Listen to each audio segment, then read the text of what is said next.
శ్రీగురుభ్యో నమః. హరి ఓం. అగజానన పద్మార్కం గజానన మహర్నిశం అనేకదంతం భక్తానాం ఏకదంతం ఉపాస్మహే. అందరికీ నమస్కారం. ఓం శ్రీమాత్రే నమః. ప్రేక్షకులకు స్వాగతం.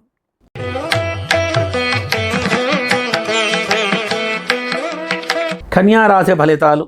ఈ నెల వీరికి బుధుడు మరియు చంద్రుని యొక్క గ్రహస్థితి అనుకూలంగా లేకపోవడం వలన ఎక్కువగా శరీర అనారోగ్య బాధలు కలగగలవు. బయటికి వెళ్ళినా ప్రమాదాలు ఎక్కువగా ఉంటాయి. గృహంలో దాంపత్య విరోధం వలన చిక్కులు, ఆలోచన, విచారం కలిగి అధికమైన అశాంతికి లోను కాగలరు.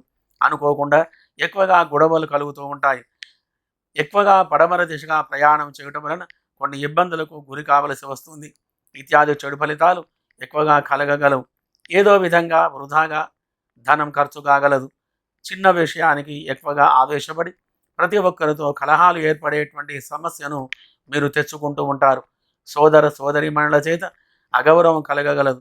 ఎక్కువగా ఆలోచిస్తూ ఉండడం వలన శారీరక సంబంధమైన రుగ్మతలు కలిగి ఉంటాయి. ఉద్యోగ ప్రయత్నం చేసేవారికి ఈ నెల 2వ వారంలో ప్రయత్నం ఫలిస్తుంది. ఉద్యోగం చేసేవారికి ఆ యొక్క రంగంలో జాగ్రత్తగా మీ పని మీరు చేసుకుంటూ వెళ్ళాలి. కొద్దిగా ఇబ్బందులు కలిగే గ్రహచార స్థితి ఉంది.